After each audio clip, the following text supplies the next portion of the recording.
recordemos que vamos a manejar, hay un tema central y después se tratará de aplicar este esquema del exordio, preposicio, argumentatio, peroratio, justamente. Vamos con nuestra primera tesis. Entonces nos ubicamos, está el exordio, que sería prácticamente del 1 al 9. Hola, ¿cómo están? ¿Cómo se encuentran? ¿Todo muy bien? Los quiero mucho. Ese sería el exordio. Acordémonos que ya habíamos visto que dentro de esa introducción generalmente siempre da una bendición. Acuérdense del famoso Jairé, del famoso Shalom, ¿cierto? Paz y gracia, que todavía lo mantenemos dentro de nuestra Eucaristía, un modo de saludar. Que a veces los fieles le dicen, no, hay padre, usted no me saludó en la Eucaristía. ¿Sí? Ese es el saludo de la introducción, el saludo litúrgico, pero estamos saludando, claro que sí. No decimos buenos días, buenas noches, ¿cómo están? Y cantamos muy bien.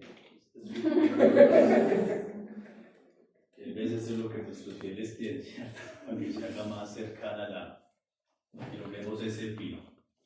Y ya entonces ahí lo importante, incluso me parece que a partir del 1.7 es todavía una de las tesis que puede abarcar toda la carta, 7 y siguientes.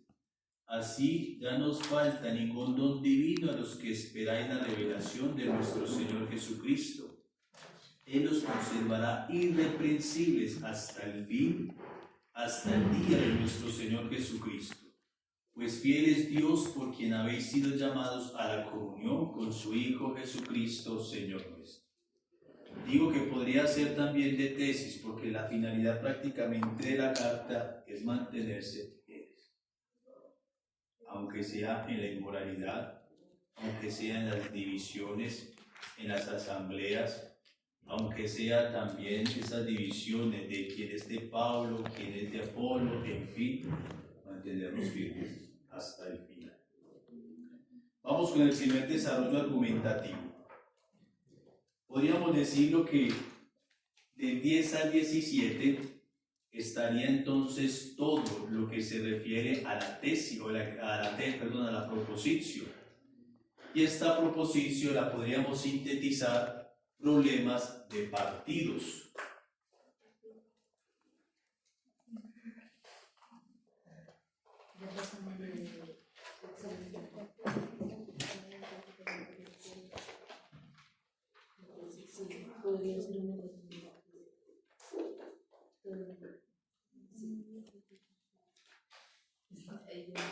Sintetizado en, podríamos decirlo, Pablo, Apolo.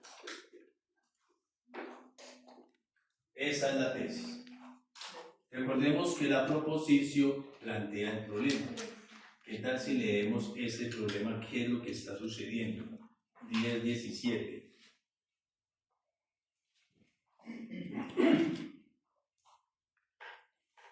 Hermanos, por el nombre de nuestro Señor Jesucristo, os ruego que os pongáis de acuerdo y que no haya divisiones entre vosotros, sino que conservéis la armonía en el pensar y en el sentir. Os digo esto, hermanos míos, porque los de Cloe me han informado de que hay discordias entre vosotros. Me refiero a lo que cada uno de vosotros dice.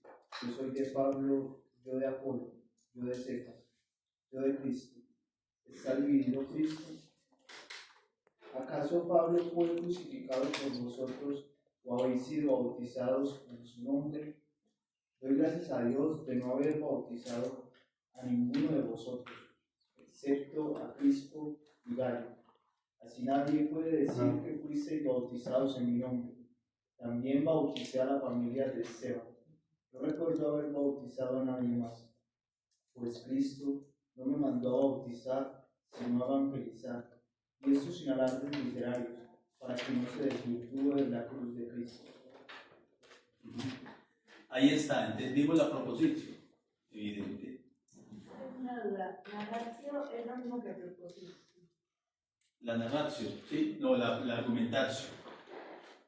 Es decir, la narración es, lo que pasa es que habíamos visto, recordemos dos esquemas, ¿cierto? El uno, un poco más extenso, siguiendo a Aristóteles, ¿recuerdan? Y que dentro de la proposición íbamos a tener justamente como esos 4 argumentos, ¿sí? Entonces, por ejemplo, no recuerdo muy bien, dentro de eso, ¿cuál era el primer paso? Primero, organizar las ideas. Entonces habíamos dicho, ahí Pablo no sabemos cómo tenía las ideas, porque ya lo tenemos escrito. Luego ya era propiamente como la narración, era como la disposición de esas ideas, ¿sí? De esas ideas.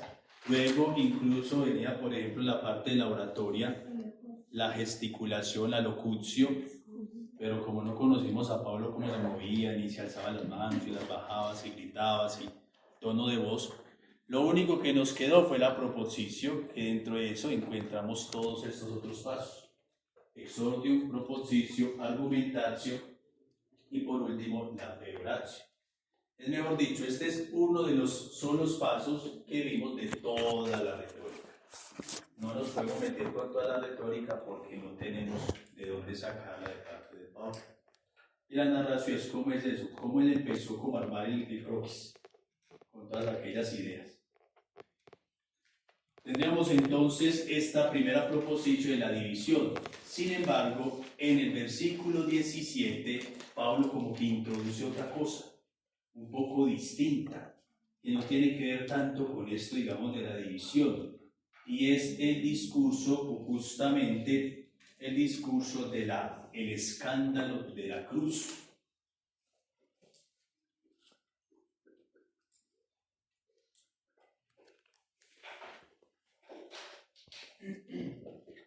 Que claro, Pablo está diciendo, hombre, es que el único mensaje válido es prácticamente el que todos deben anunciar, la sabiduría contenida justamente en la cruz. Pero Pablo en los próximos capítulos se va a manejar en esos dos ámbitos: división, cruz, división, cruz. Sobre todo porque esa es la proposición. Y a partir de ahí, entonces Pablo empieza a decir, empieza a justificar. Y no con palabras sabias para no desvirtuar la cruz de Cristo.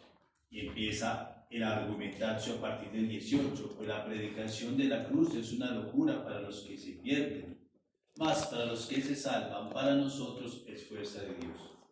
Y empieza donde está el docto, donde está el intelectual. Qué bueno que entonces todos, después de esta clase, hagamos una lectura detallada, identificando cada uno de estos argumentos, podríamos decirlo así.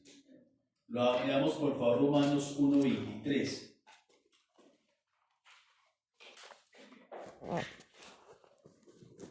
Pero nosotros anunciamos a Cristo crucificado, escándalo para los judíos y locura para los paganos. Ahí está. Ya habíamos visto un poco, ¿se acuerdan de esa tesis de Stefano Romanello de por qué Pablo perseguía a los cristianos? Por este anuncio. Lo que él representó en un primer momento, escándalo, luego convirtió en el motivo de su predicación. Me encanta Pablo porque Pablo sintetiza tanto de la espiritualidad cristiana simplemente en misterio pascual. Basta, no más. El único deseo de él es vincularse a la pasión de Cristo, morir con Cristo para resucitar con Cristo. Ya, tan sencillo. Y si uno va a todas las celebraciones litúrgicas, siempre vamos a tener eso. ¿Qué celebramos Eucaristía? Misterio pascual, no hay más. ¿Qué estamos celebrando hoy? Transfiguración. Ahí estuvo también la pasión. Hice una lectura atenta. Ah, claro. Ahí está pasión y ya sabemos que esa transfiguración es glorificación. No hay más. Esto es muy diciente porque en una época, obviamente, están los carismas, que luego vamos a hablar de los carismas, porque Pablo así lo plantea, es muy importantísimo. Dentro de estos carismas, ojo, se puede correr el riesgo de ir como idolatrizando incluso los mismos padres de las mismas comunidades, los mismos carismas. Entonces, mi padre San Juan de la Cruz, que mi padre Santa Teresa, que mi padre San Agustín, que mi padre... Entonces uno a veces dice, ¿dónde queda el centro? Por eso es que muchos dicen que incluso Pablo es un místico. No un místico de pronto la mística que comprendemos, de pronto hay veces andar sobre las nubes o cosas por el estilo, sino que Pablo es muy encarnado. Pablo lo sintetiza tanto, tanto, tanto, que esto realmente es lo que cuenta. Y esa es nuestra mayor motivación. No hay más.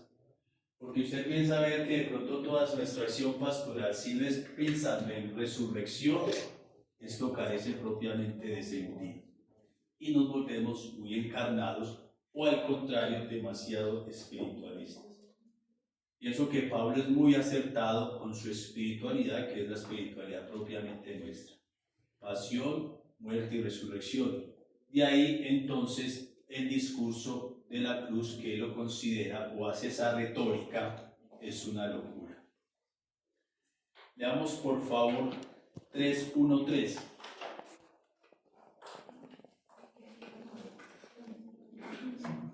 Romano.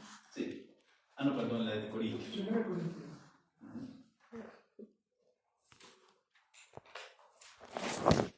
Yo, hermanos, no pude hablaros como a personas espirituales, sino como a carnales, como niños en la fe de Cristo. Os di a beber leche y no alimento sólido, pues todavía no lo podíais soportar, y ni siquiera ahora lo soportáis, pues seguís siendo carnales, porque mientras haya entre vosotros envidia y discordia, ¿no creéis que seguís siendo carnales y vivís a lo humano? Pablo está haciendo referencia aquí, ves este mensaje de la cruz cuesta. Y obviamente hay que reconocer que todo es como de cierto modo progresivo, hasta el punto que ellos no entienden que son uno, no han acogido realmente el mensaje de Cristo. Y si uno va a ver hoy nuevamente la fiesta de la transfiguración, eso fue con un bocadillito que les tuvo que dar Jesús a los pobres apóstoles. Porque claro, todo estaba pintando oscuro, duro, difícil. Pablo incluso siempre antepone la resurrección a la pasión y a la muerte. Pablo le encanta dar el bocadillito primero, para decir, mire primero hacia dónde va. Feliz con eso, entonces vamos a lo segundo. Primero padezca y muera, ¿cierto? Para alcanzar aquel bocadillito. Entonces esta fiesta de la transfiguración es como un primer momento en que los discípulos dicen que bien es estar acá. Pero luego desciendan, bueno, también beban del mismo cáliz que va a beber su maestro. Esa es la dinámica que se utiliza. Porque justamente para los discípulos la cruz fue un escándalo. Todos cuando leemos, digamos, los relatos de la pasión, que es el pobre Pedro, más perdido que gana en eclipse, triste, angustiado, sí, todos se fueron. Muy duro, es que la cruz es dura. Uno, porque somos bienaventurados, porque ya conocimos de la resurrección de Cristo y la hemos experimentado. Pero estos pobres discípulos, entendiendo el discurso de la cruz, incluso el mismo Pablo fue afortunado, porque ya le tocó experimentar o presenciar el Cristo glorioso. Pero esos apóstoles, ¿quién iba? Porque pues hay niños por lo Así como la última cita que acabamos de leer. Es decir, frente al escándalo de la cruz o del mensaje, les tuve que dar a ver como a la leche, como a niños, no como adultos todavía. Entonces todavía incluso siguen siendo niños porque no han entendido eso de justamente del que es estar propiamente juntos. Veamos por favor 3, 18, 23. Que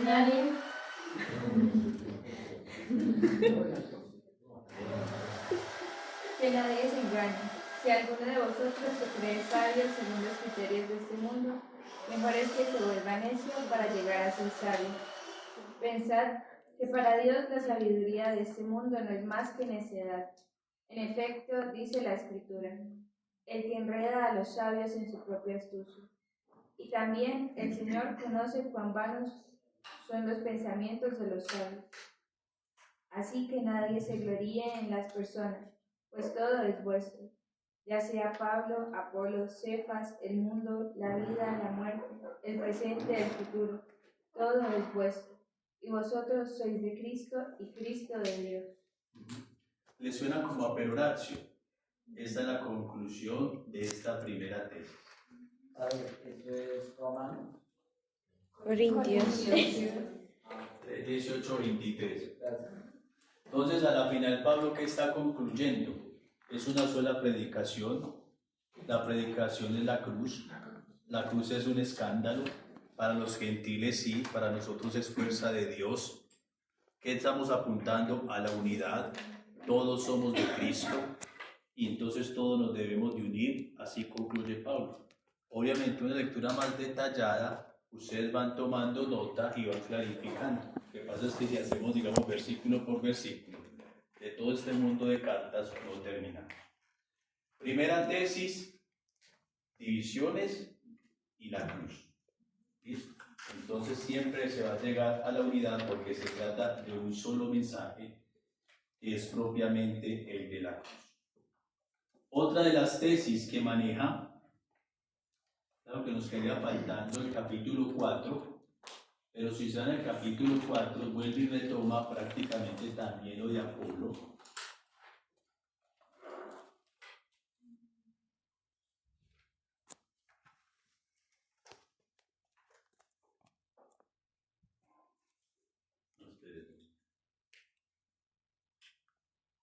Y sobre todo hay que hacer referencia al permanecer fiel al juicio. Acá no vemos como una tesis de manera concreta, pero si pasamos, hace también parte, digamos, de la primera hipótesis de las divisiones y propiamente de la cruz.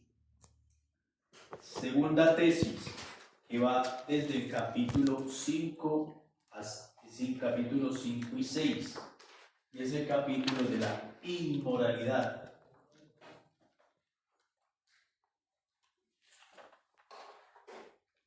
Ya sabemos que eso como que de cierto modo coincide con nuestro contexto histórico de los corintios. Inmoralidad sexual. Capítulo 5.